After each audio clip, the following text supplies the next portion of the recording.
Oi, gente, tudo bem? Hoje eu tô gravando uma aula um pouquinho diferente para vocês. O que que eu não faço por vocês, né, meninas? Galerinha do curso de pedagogia, é o seguinte: hoje nós teremos uma aula para falar sobre o Lev Vygotsky. Isso, ele mesmo. O Vygotsky, ele viveu durante os anos de 1896 e 1934. Foi um psicólogo russo, galera, e ele fez diversas pesquisas na área do desenvolvimento humano, especialmente na área de aprendizagem.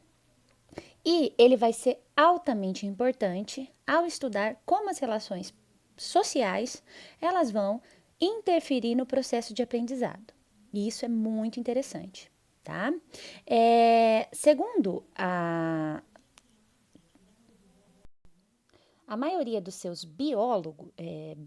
biógrafos, gente, desculpa, olha só, já estou bugando aqui. Segundo a maioria dos seus biógrafos, o Vygotsky, ele vai falar sobre temas como funções mentais, né, processos mentais superiores, funções psicológicas superiores, vai falar sobre cultura, sobre linguagem, sobre processos orgânicos cerebrais, enfim. E vai trabalhar com vários neurofisiologistas e especialistas como Luria e Leontiev, que foram muito importantes na construção da sua obra-prima, Formação Social da Mente. Enfim, gente, é muito importante compreender que, para o Vygotsky, há uma relação intrínseca entre o contexto histórico e cultural na qual o indivíduo está inserido. Segundo consta, durante a ditadura stalinista na União Soviética, sabe-se que as obras e as ideias desse tão importante psicólogo foi repudiada pelo governo soviético, especialmente durante a liderança do Stalin. Então, ele teve as obras dele proibidas nesse local durante os anos de 1936 e 1958. Ou seja, a censura do regime stalinista era muito e muito forte.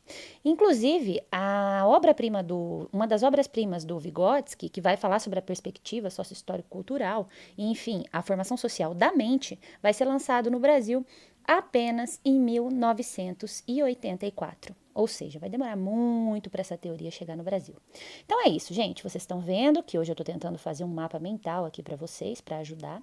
Seria interessante se vocês também tivessem um caderno, um material de apoio, algumas folhas de sulfite, montassem uma pastinha para organizar os temas de aula separadamente, né? Então hoje a gente vai falar um pouquinho sobre essa perspectiva sócio-histórico-cultural, que é a teoria do Vygotsky. E o que a professora vai utilizar para falar sobre isso? Eu vou utilizar como fonte a própria obra do Vygotsky, Formação Social da Mente, e também artigos e estudos da Juliana Ormastroni de Carvalho Santos e Maria Suzette Bienburgt Santade.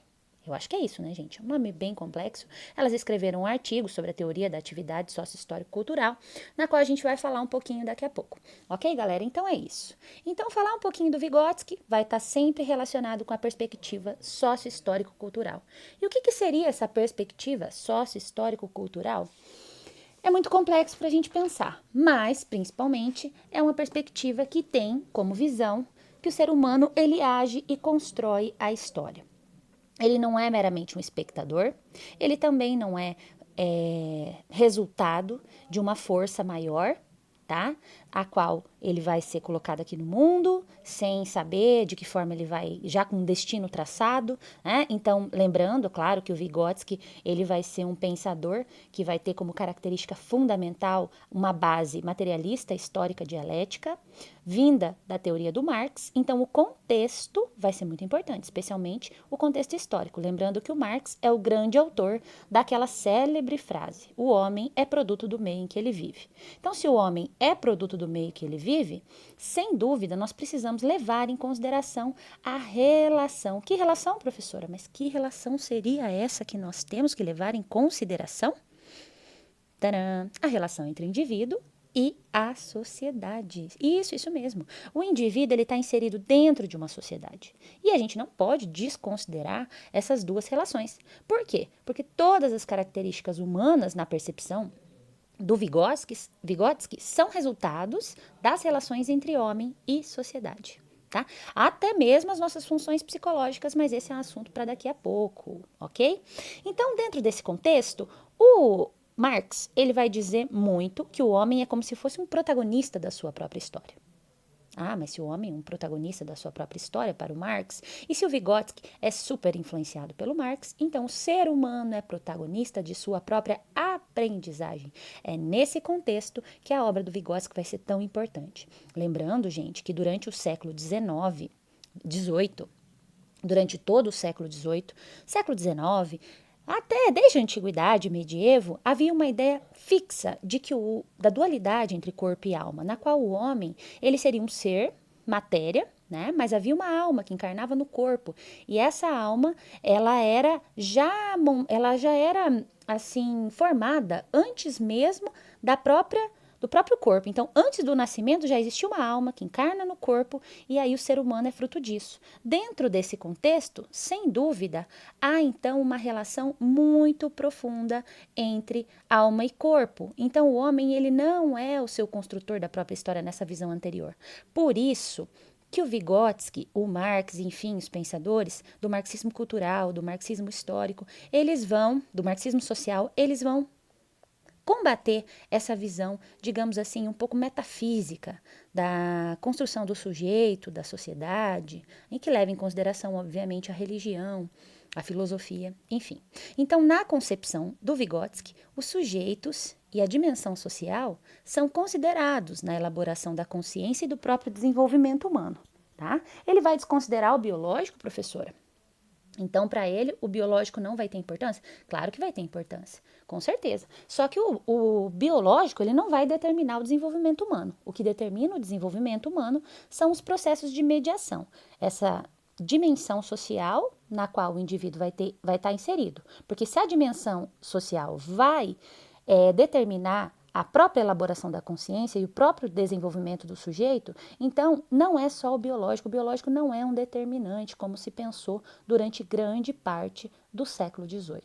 Então é interessante também perceber que a própria formação da consciência, e a consciência é um tema muito debatido, especialmente na virada do século XIX para o XX, a ideia do Freud, o Freud vem para desenvolver e discutir a consciência, os pensadores existencialistas, existe o inconsciente, como é elaborada a consciência, e o Vygotsky vai vir aí, gente, vai vir aí falar sobre essa consciência que é elaborada pelo meio, que é elaborada dentro de uma dimensão social, que é limitada pela sociedade. A sociedade cria limites, sim, é claro que ela cria limites, porque o homem, ele não é apenas produto de um ambiente, ele é um agente ativo nesse processo de criação.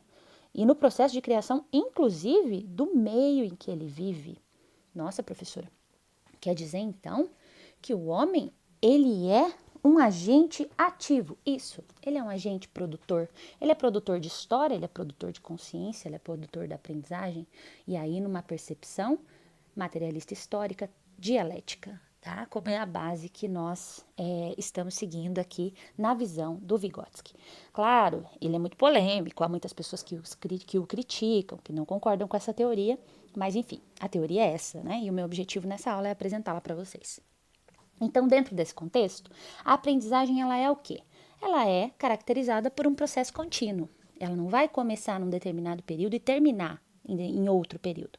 Não, como ela é um processo contínuo, ela vai ser produto de um ambiente, o ambiente está em transformação, sempre em transformação, então nós temos aí a aprendizagem mudando. Gente, eu vou trocar de folha, agora eu vou tentar ajeitar. Vocês viram que tem uma lâmpada ali, porque a professora está tentando, tá tentando fazer com que a folha fique um pouco mais iluminada, olha só. E daí eu coloco aqui o meu esqueminha para vocês e vou organizar bonitinho na folhinha em branco para a gente chegar para a segunda parte da nossa aula. Sim, segunda parte. Por quê? Eu vou continuar falando do Vygotsky, mas não cabe numa folha só não, gente. Porque esse homem, ele tem tanta teoria e tanta coisa para se falar. Bom, é isso. Muita coisa para falar e muita mesmo. Então, Vygotsky, ele vai, relembrando aí o que a gente acabou de falar, ele vai focalizar no desenvolvimento psicológico dos homens como um processo de constante transformação. Esse processo de transformação, ele está vinculado à sociedade, ele está vinculado à cultura, ele está vinculado à história, tá? Os homens, eles estão inseridos dentro de um contexto histórico, social, cultural, e essa relação que ele estabelece com o outro nesse contexto, ela é uma relação aberta, ela é uma relação dinâmica e uma relação extremamente influenciada pelo ambiente. Tá? Então, nós temos que considerar, na teoria do Vygotsky, a dimensão social para a elaboração da consciência.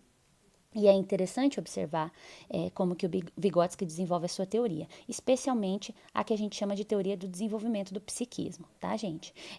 Essa folhinha não tá tão bonitinha igual a outra, porque eu tô aprendendo a fazer aí, mas enfim, vocês viram que a professora tá. Quem tiver dicas, por favor, coloque aí nos comentários, tá?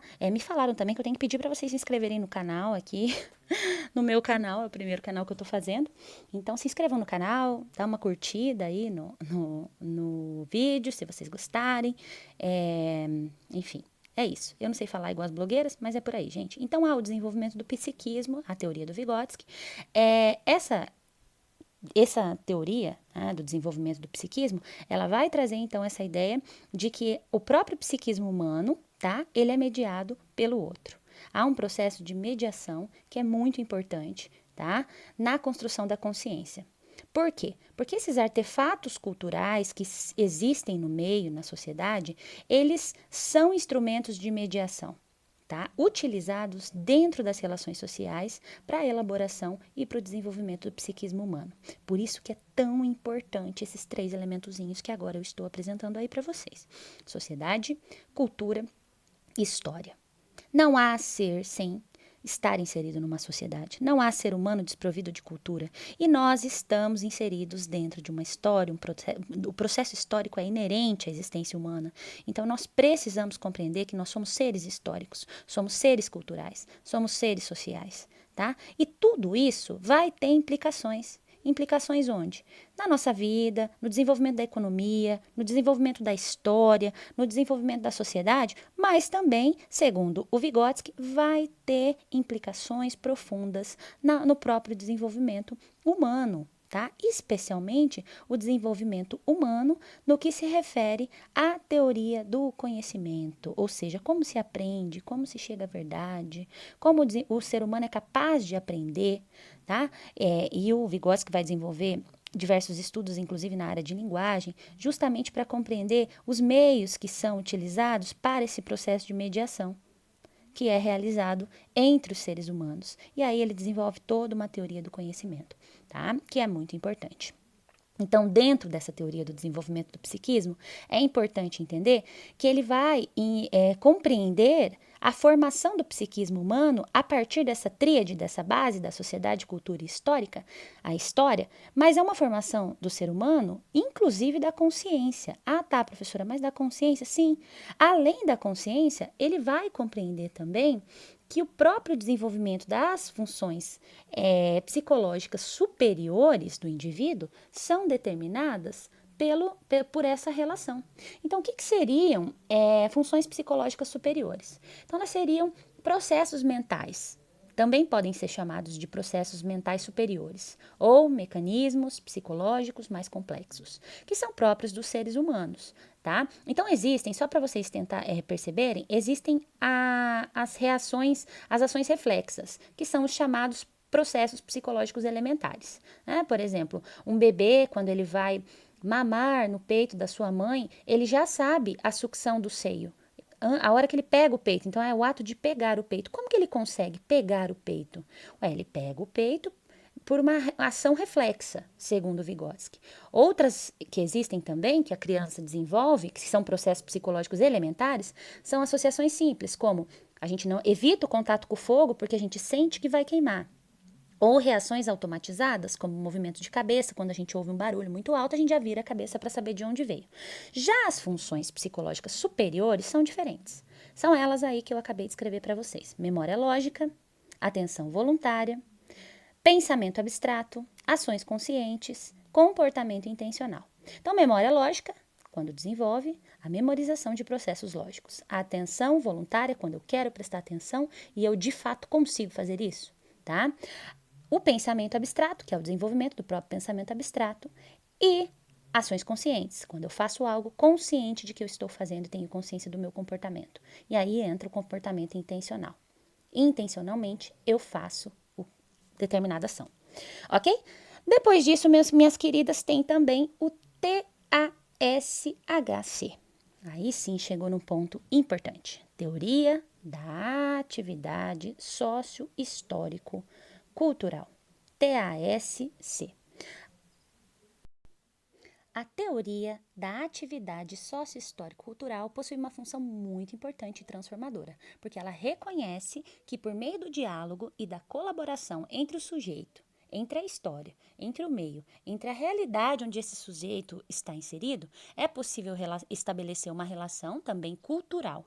E que isso tudo vai interferir, vai ter um potencial transformador, inclusive na questão da aprendizagem, tá?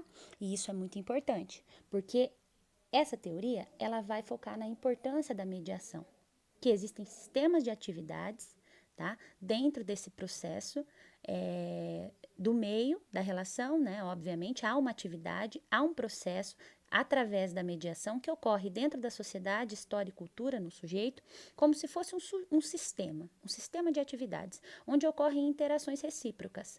O eu e o outro vai interagir, e aí vai haver formação, e vai haver transformação também, dentro de um processo contínuo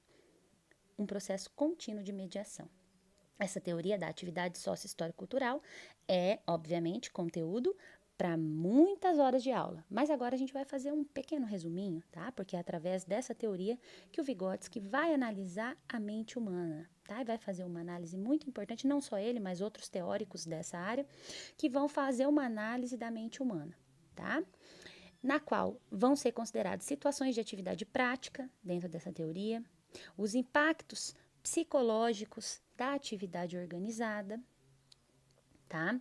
Então é bem importante, porque além de fazer aí uma análise da mente humana, eles vão fazer uma análise profunda dentro dessa teoria, de outras áreas, como impactos psicológicos da atividade organizada, condições e sistemas sociais produzidos, tá? Obviamente que há diversos modos sobre os quais o conceito de atividade foi expandido, justamente para desenvolver essa teoria. Então, outros pensadores estão envolvidos nesse processo, tá? De desenvolvimento da teoria da atividade sócio-histórico-cultural. Esse conceito ele foi iniciado pelo Vygotsky e vai focar nessa discussão de mediação. Mediação do que, professora?